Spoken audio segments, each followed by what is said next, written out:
आएगा। सही है।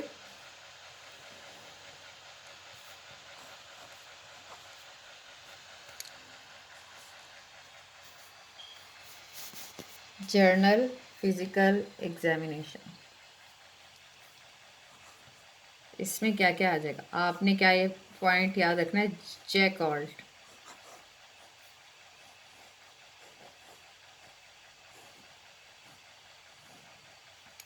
ठीक है, जिसको आप जैकलेट सॉरी टू से जैकलेट JACLET JECLET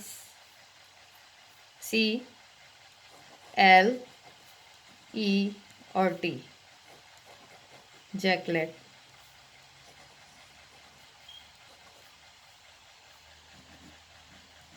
इसको याद रखें जैकलेट।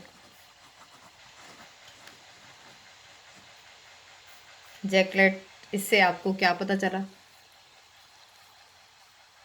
इससे आपने पूछते तो आप क्वेश्चन आप जैकलेट एक जो है एक आपको याद करने के लिए वर्ड है कि आपको आप ये वर्ड जैकलेट का याद रखेंगे तो आपको सारे जनरल फिजिकल के पॉइंट्स पता चल जाएंगे। ठीक है, तो आपने इसमें J फॉर जॉन्डिस होता है, A फॉर एनीमिया है, तो लेकिन आपने पेशेंट से भी और हिस्ट्री में भी जो है आपने जब हिस्ट्री बयान करनी है मैडम के सामने तो आपने पेलर बोलना है, एनीमिया नहीं बोलना कि एनीमिया वॉज पॉजिटिव। आपने कहा था पेशेंट वॉज पेल, ठीक है, पेलर यानी anaemia. A for anaemia, J for jaundice, C for cyanosis,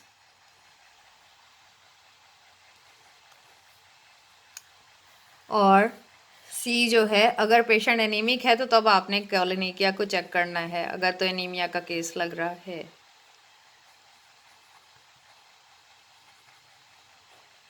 सही है।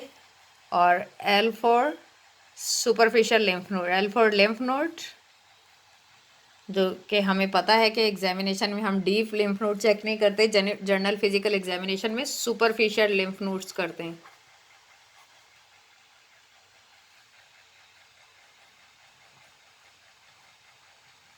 जिसमें हमारी सारी आ जाती हैं। ठीक है, सर्वाइकल, सबमेंटल, सबमैंडिबुलर, और जो है एंटीरियर ऑरिक्यूलर, पोस्टीरियर ऑरिक्यूलर, ये सब जो हैं क्लेविक्यूलर, ये सारी लिम्फ नोड जो हैं हम उसमें सारी बताई हुई हैं। रूबीना सोहेल में भी, मरियम में भी, अब आपकी जो भी बुक्स हैं पुरानी भी किताबें हैं, अगर एग्जामिनेशन की मेडिसिन की अली अभी भी हो शायद किसी के पास, तो उसमें सब में जो है सुपरफिशियल लिम्फ नोड जो है आपकी एनाटमी की किताबें पढ़ी होंगी आपकी, जो भी है आपको इसमें भी बहुत आसानी से बताया हुआ है, जो है कि आपको ज़रूरत नहीं है अपनी पुरानी किताबें खोलने की। लेकिन अगर जो है अपना ज़्यादा वो क्लियर करना है तो आपके पास एटलस ज़रूर मौजूद होगा एनाटमी का। आपका फर्स्ट प्रॉफ का एटलस जो होता है उसमें जो वो साफ क्लियर एक एक जो है पिक्चर जो है उसकी एनाटमी की, एनाटमिकल स्ट्रक्चर्स और सब कुछ पूरी ह्यूमन बॉडी की फेस से लेकर टो तक सब कुछ है, तो उसमें लिम्फ नोड आप आसानी से अगर आपने अपना और वो करना है क्लियर तो आप देख सकते हैं। इसके अलावा आपको मैंने पहले से ही बोला है यूट्यूब पे हर चीज़ मौजूद है, आप उसमें भी देख सकते हैं कि सुपरफिशियल लिम्फ नोड क्या क्या नाम है और किस तरह चेक की जाती। ठीक है, और उसके अलावा जो है E for oedema, E for oedema और टी फॉर थायराइड। ठीक है, थायराइड ग्लैंड ज़रूर चेक करना है, पेशेंट से बोलना है आपने कि वो सॉलो करके दिखाए। आपने पहले उसका इंस्पेक्शन भी करना है कि वो जो है स्वेलिंग तो आपको उसकी नज़र नहीं आ रही है, कहीं उसकी जो नेक है उसमें कोई स्वेलिंग नज़र आ रही है, और आपने उसको पैल्पेट करके भी देखना है। तो थायराइड चेक करना है। और ब्रेस्ट एग्जामिनेशन तो सिस्टमिक एग्जामिनेशन के साथ आ जाएगा, ब्रेस्ट एग्जामिनेशन लाजमी करना है गायनी ऑप्स वालों को। ठीक है, ब्रेस्ट एग्जामिनेशन हो जाएगा और फिर सारे सिस्टमिक में आ जाएंगे आपके ये तीन मेन जो हैं आपके CVS S1 S2। ठीक है, रेस्पिरेटरी सिस्टम, तो आपने नॉर्मल वेजिकुलर ब्रीदिंग होती है, ये चेक करना है हो रही है या नहीं। सही। और उसके अलावा आपने जो है उसका देखना है सीवीएस हो गया और रेस्पिरेशन हो गई, और आपने उसकी जो है मतलब ये सारी चीज़ें चेक करनी है। रेस्पिरेटरी रेट, अब आपको जो वाइटल्स में आपने वो देखना है। और अच्छा हाँ, अब ये कि आपने अगर तो वो ऑप्स का पेशेंट है तो या गायनी का पेशेंट हो, आपने उसका पीए और पीए और पीवी, ऑप्स का पेशेंट हो तो आपने उसका पीए पे ज़्यादातर ऑब्स्ट्रेक्टिकल ही देखना है, ठीक है ना, कि उसकी जो है हाइट ऑफ फंडस क्या है। हाइट ऑफ फंडस जितनी जो भी कुछ देखते हैं वो सारी जो है अलग अलग से हैं। अगर आपने वो ग्रिप्स देखनी, अगर फुल टर्म पेशेंट तो आपने उसकी ये भी करें तो बहुत अच्छा होगा कि लेटरल ग्रिप और पॉली ग्रिप जितनी भी ग्रिप्स होती। लेकिन जो है आपने अगर फंडल हाइट आपने उसको मेजर करना है, और जो है मेजरमेंट से करना है मेजरिंग टेप से।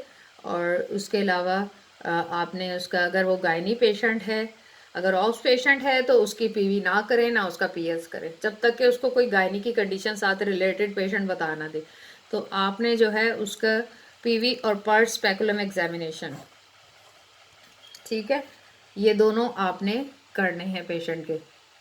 गायनी के पेशेंट के पीवी और पर्ट स्पेकुलम करना है, ऑप्स का पेशेंट का पीए, और पीए पे सारी उसकी ऑप्स का कि उसकी पोजीशन लाए, और जो है उसकी फीटल मूवमेंट और फीटल हार्ट, ये सारे जो है वो चेक करने। और इसके अलावा जो आपने और क्या पॉइंट थे, वाइटल्स, जो जनरल फिजिकल एग्जामिनेशन में जो वाइटल्स लेने हैं वो मेन पल्स, बीपी और रेस्पिरेशन, ये आपने जो है 3 मेन वाइटल्स जो हैं वो ज़रूर पेशेंट के चेक करने हैं, ठीक है ना। और कभी कभी आप पल्स पे फंस सकते हो, तो आपने पल्स की थोड़ी सी डेफिनेशन देख लेना कि पल्स जो है वो पल्स की डेफिनेशन क्या है, कि आपने वो रेगुलर और इरेगुलर या वॉल्यूम, कभी कभी इन बातों पर भी आ जाते, ठीक है। और जो है होपफुली आप ये समझ जाएंगे। थोड़ा सा हम रिव्यू जल्दी से कर लेते हैं। बुक्स कौन सी पढ़नी है टॉक्स एंड क्लिनिकल के लिए? टॉक्स के लिए रुबीना सोहेल मरियम, क्लिनिकल के लिए जो है शाजिया खटक, और बायोडेटा में patient name, age, education, occupation, ठीक है। और आपने एक और बात पूछनी कि पेशेंट जो है एमरजेंसी में एडमिट हुआ है, ठीक है, या ओपीडी से या ईआर से हुआ है पेशेंट एडमिट, या ओपीडी से हुआ है, ठीक है। ये भी आपने बताना है कि वो आउट पेशेंट से हुआ है या ईआर से हुआ है, सही। और जो है हस्बैंड एंड उसके एज, नेम, एजुकेशन, ऑक्यूपेशन और एड्रेस ईआर से के थ्रू हुआ है या ओपीडी के थ्रू हुआ है, ठीक है। और डेट ऑफ एडमिशन बहुत ज़रूरी है, सही है, डेट ऑफ एडमिशन। और इसके अलावा जो है blood group, gravida para, married for, सही है, living together, first marriage, second marriage, उसके अलावा लास्ट चाइल्ड बॉर्न, एसवीडी हुआ, एलएससी हुआ, एलएमपी, ईडीडी, और गेस्टेशनल एज उसकी, सही है। प्रेजेंटिंग कंप्लेन में हिस्ट्री ऑफ प्रेजेंटिंग इलनेस आएगा। ऑब्स की हिस्ट्री जब हम लेंगे तो तब हम, जब मैं बताऊंगी तो आपको बताऊंगी कि ऑब्स की हिस्ट्री में जो है किस तरीके से हिस्ट्री ऑफ प्रेजेंटिंग इलनेस में और भी क्या क्या चीज़ें आएंगी, ठीक है। Onset, duration, severity, risk factor, और treatment already taken, treatment in hospital, effect of treatment, ये पेशेंट से क्वेश्चन करने हैं। और अपने माइंड को जो है वो रखना है इतना ज़्यादा एक्टिव उस वक्त, कॉन्शियस, ताकि आपको ये याद रहे हिस्ट्री बताते हुए। उस वक्त इतना टाइम नहीं होता कि आप जो है सारे ही पॉइंट जैसे कि मैंने लिख के बताए हैं तो सारे ही पॉइंट लिख लो, इतना टाइम नहीं होता। तो आपको जो है इन सारी बातों का ख्याल रखना होगा। आपके पास सिर्फ 30 मिनट होते हैं, ठीक है, 30 मिनट याद रखिए, आपके पास 30 मिनट होते हैं, 30 मिनट पूरा एग्जामिनेशन करने में। अब आप सोचो कि इसमें हिस्ट्री एग्जामिनेशन आप करेंगे और फिर मैडम से आपने इन्वेस्टिगेशन भी मांगनी है इसी 30 मिनट में, ठीक है। तो 30 मिनट में अगर आप ऑब्स की हिस्ट्री, ऑब्स है आपके पास केस, तो आपको, या गायनी है, गायनी में हिस्ट्री में ज़्यादा टाइम लगेगा, एग्जामिनेशन में कम टाइम लगेगा, ठीक है, हिस्ट्री में ज़्यादा टाइम लगेगा। ऑप्स में आपके एग्जामिनेशन में ऑप्स की हिस्ट्री में टाइम ज़्यादा लगेगा। हाँ, ऑप्स की हिस्ट्री ज़्यादा बड़ी होती है, ऑप्स की हिस्ट्री में ज़्यादा टाइम लगेगा और एग्जामिनेशन में कम लगेगा। ठीक है, एग्जामिनेशन में लेस टाइम लगेगा, जबकि गायनी की आपको हिस्ट्री में लेस टाइम लगेगा और एग्जामिनेशन में, क्योंकि आपने पीए, पीएस, पीवी ये सब एग्ज़ाम करने और आपने उसका जो है पेप स्मेयर भी लेना है, तो इसलिए आपको ये अपना टाइम मैनेजमेंट करना है। ऑप्स में आपने हिस्ट्री में सारा कुछ पूछना होता है कि कब जो है पेशेंट की कितने बेबी हैं, कितने फुल टर्म हैं, कितने प्री टर्म हैं, कितने अबॉर्शन हैं, कितने अलाइव हैं, कितने नॉन अलाइव हैं। ये सारा यहाँ उसके पास है ही नहीं। ये सारी पेशेंट से ऑप्स में लेते हुए बहुत टाइम लग जाता है हिस्ट्री।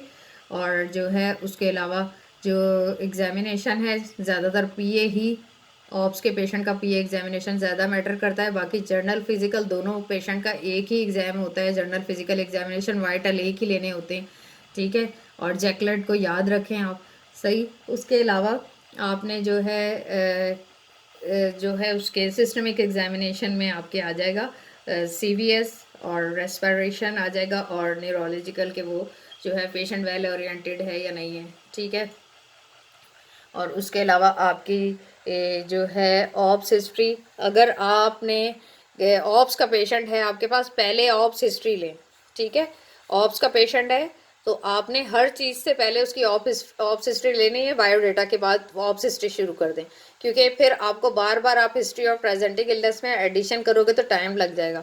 तो आपको ऑप्स की हिस्ट्री पहले लेनी है कि भाई आपके कितने बच्चे हैं, कितने अबॉर्शन है, ये सारी पेशेंट की ऑप्स हिस्ट्री, अभी क्या कंडीशन हो रही है, कौन सा महीना चल रहा है, आप किस वजह से हॉस्पिटल में एडमिट है। पेशेंट भी आपकी डायग्नोज बनाने में बहुत हेल्पफुल करता है। तो ना, ठीक है, आपके जो है सिंगल बेबी है, ट्विंस बेबी है, या आपको कोई शुगर तो नहीं है, ये सारी बातें जो है आपने अपने पेशेंट से पूछनी होती है, गुलवानी होती है। बस आपने अपने माइंड बनाना होता है कि कैसे आपने उसको, जब आपने समराइज़ करना है अपने उसको हिस्ट्री को, किस तरीके से जो है वो क्रोनोलॉजिकल ऑर्डर में, कि पहले ये बताना है, फिर ये बताना है, फिर ये बताना है, तो वो आपने लेकर चलना होता है।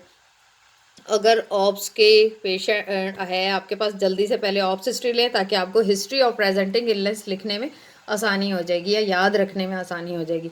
ठीक है, फिर उसके बाद आप उसकी हिस्ट्री और प्रेजेंटिंग इलनेस में मैं ऑप्स की अलग से बताऊंगी, गायनी की अलग से बताऊंगी, और जो है ये आपने ऑप्स एंड गायनी, और फिर आपने ये सारी बातें तो ऑप्स और गायनी के बाद मेडिकल हिस्ट्री और सर्जिकल हिस्ट्री, और जो है उसकी personal history, family and socio economic history. ठीक है, आपने मेडिकल हिस्ट्री में कोई उसको मेडिकल कंडीशन तो नहीं है, सर्जिकल हिस्ट्री में उसको कोई सर्जरी का प्रॉब्लम तो नहीं है। ठीक है, कोई कितनी सर्जरी हो चुकी है, चाहे सिजेरियन सेक्शन है या कोई और सर्जरी है। पर्सनल हिस्ट्री में वो कोई किसी चीज़ को वो जो है एडिक्शन तो नहीं, कुछ हैबिचुअल तो नहीं है, और ये सब। और फैमिली हिस्ट्री जो है उसमें आपने फैमिली में कोई डिजीज़ तो नहीं चल रही, हाइपरटेंशन और डायबिटीज़ या ट्यूबरक्लोसिस वगैरह। सोशो इकोनॉमिक में उसके हस्बैंड की इनकम और जो है पेशेंट की कैसी है, एवरेज है, मिडिल है, या फिर रिच है, ये सारा पुअर पेशेंट है, या फिर एवरेज है, या नॉर जो है वो है अफोर्डेबल है। ठीक है, उसके हस्बैंड की इनकम पूछनी इसमें, और उससे अगर आप फैमिली मेम्बर पूछ ले कितने लोग घर में रहते हैं, तो वो भी आपका प्लस पॉइंट हो जाएगा। और आजकल ये याद रखिए कि आजकल अगर ये कोरोना के दिनों में आपके एग्जामिनेशन हो रहे हैं, तो आपने जो है मैडम से कोरोना की इन्वेस्टिगेशन, पेशेंट से भी पूछना है कि आपका कोरोना का तो कोई टेस्ट नहीं गया है। ठीक है, तो और आपने, क्योंकि मैडेंट्री हो चुका है, मैं पहले भी अपनी पिछली वीडियो में बता चुकी हूँ, और इसी तरह आपने इन्वेस्टिगेशन मैडम से मांगनी जैसे ही अपना एग्जामिनेशन ख़त्म करें। आप हिस्ट्री और इसमें आप 25 मिनट जो हैं वो अपने एग्जामिनेशन में और इन हिस्ट्री में अगर कर लेते हैं, तो आपके जो 5 मिनट हैं, आप 5 मिनट में जल्दी से अपना 20 से 25 मिनट में एग्जामिनेशन पूरा ख़त्म करके हिस्ट्री के पॉइंट माइंड में बिठा के एक समरी की तरह जो समरी लिखना बताऊंगी मैं, कि जल्दी से वो करके, और फ़ौरन आपने फिर क्या करना है, आपने जल्दी से उसको मैडम से जल्दी से मांगनी, एग्जामिनर से, कि madam can I ask her investigation, तो फिर वो कहेंगी कि यस प्लीज़, तो फिर आपने वो कहेंगी व्हाट इन्वेस्टिगेशन यू वांट, तो आपने देन उनसे जल्दी जल्दी पूछना है कि आई वांट हर सीबीसी। जब वो सीबीसी बताएंगी तो आपने उसमें एमसीवी, एमसीएससी, एमसीएच जो है ये सारे उनके यूनिट के साथ पूछने, ये हमेशा याद रखना। प्लेटिलेट के जो है वो कितने हैं, ठीक है।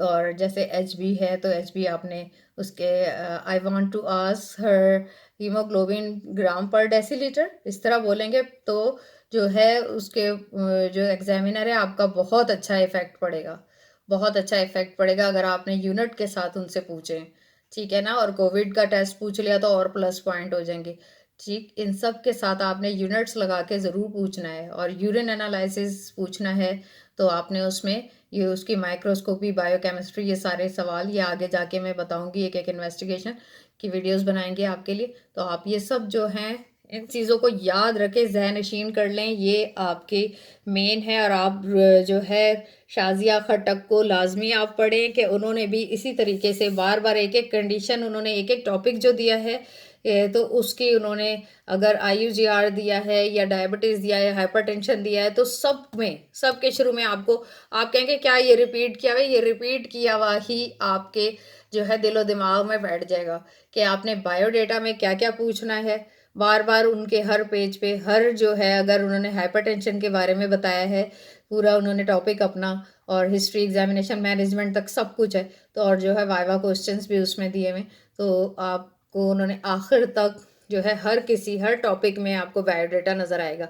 और आप देखेंगे हिस्ट्री और प्रेजेंटिंग इलनेस तरीक़ेकार एक ही है, ठीक है। प्रोटोकॉल की वजह से उन्होंने समझाने के लिए, हमारी जो है लर्निंग के लिए बहुत अच्छे तरीके से बताया हुआ है कि और उसमें से आप ये पॉइंट निकालें, अच्छा इसका ड्यूरेशन ये है, मेरी पेशेंट का ड्यूरेशन क्या है। डॉक्टर रुबीना ने जो हिस्ट्री बताई है, उन्होंने शाजिया ने, उन्होंने एक एग्जाम्पल हिस्ट्री बताई है कि ऐसे पेशेंट की हिस्ट्री लेनी, तो आपने देखना कि अच्छा जो है मेरी उस पेशेंट का ऑनसेट कितना है। अपने अपने पेशेंट की अलग अलग बात होती है। और जो प्रेजेंटिंग कंप्लेन है यहाँ पर उस पर आपने कि वो कितनी गेस्टेशन है, फर्ज करें 32 वीक्स ऑफ प्रेगनेंसी है, ठीक है, तो आपने ए मनोरिया ऑफ 32 वीक्स, और सेकंड उसकी जो मेजर कंप्लेन है वो पहले लिखनी है, ठीक है। पहले उसकी मेन इंपॉर्टेंट कंप्लेन, और फिर उसके बाद पहले वो ए मनोरिया प्रेग्नेंट है तो ए मनोरिया के साथ आइए, और फिर उसके बाद आपने उससे पूछना है कि अगर तो वो फ़र्ज़ करें कि वो हाइपरटेंशन के साथ है तो blood pressure, high blood pressure, ठीक है, सेंस स्लैश लगा के आपने अपने शॉर्ट से बतानी कि सिंस 1 वीक, सही है। और उसके बाद सेकंड कंप्लेन, थर्ड कंप्लेन, उनको बिल्कुल शॉर्ट करके प्रेजेंट कंप्लेन में लिखना होता है, और फिर उसके बाद हिस्ट्री ऑफ प्रेजेंटिंग इलनेस होती। तो मुझे उम्मीद है कि आप सबको ये हेल्पफुल वीडियो साबित होगी, और आप जो है ज़रूर कुछ ना कुछ सीखा होगा इससे। और मेरी दुआ है कि खुदा जो है आपको कामयाब करे एग्ज़ाम में, और आप जो है उसका शुक्र अदा करते हुए ना थकें। और हमेशा मेरी बात याद रखना कि लव योर नेबर, यानी ये हर इंसान के, हर जितने भी दुनिया में लोग हैं, ये सबके लिए है ये बात कि आपको अपने पड़ोसी से अपने बराबर मोहब्बत रखनी चाहिए। लेकिन जो है मैंने, क्योंकि ये जो है इस लॉजिक को मैंने सोचा, इस जो है वाक़ये को, जो एक सच्चा हकीकी वाक़या जीसस क्राइस्ट ने बताया, तो जो है उन्होंने जो तमसील बताई है उसको मैंने, मेरे ज़हन में अपने साथी डॉक्टर्स आए कि जो एग्ज़ाम दे दे के इतना ज़्यादा परेशान होते हैं, इतना थक जाते हैं, और वो पास नहीं हो रहे होते, तो मेरे माइंड में आया कि हमें अपने जो कोलीग्स हैं, अपने साथी हैं, जूनियर है, सीनियर है, जो एग्ज़ाम दे रहे हैं, पास नहीं हो रहे हैं, उनकी हेल्प करनी चाहिए। और वो जब उनकी हेल्प हो जाएगी, वो एग्ज़ाम पास कर लेंगे, तो खुदावंद का शुक्र अदा करेंगे, आपको दुआ देंगे।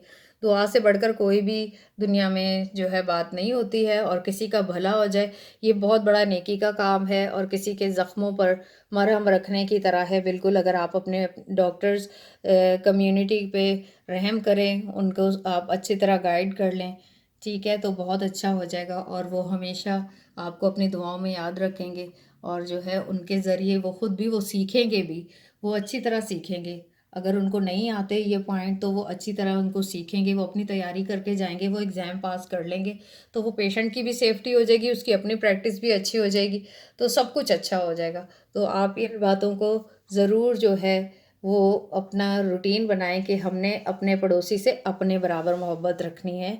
ये खुदा का हुक्म है कि तुम खुदावंद अपने खुदा से अपने सारे दिल और अपनी सारी जान से मोहब्बत रखो और अपने पड़ोसी से अपनी मानिंद मोहब्बत रखो।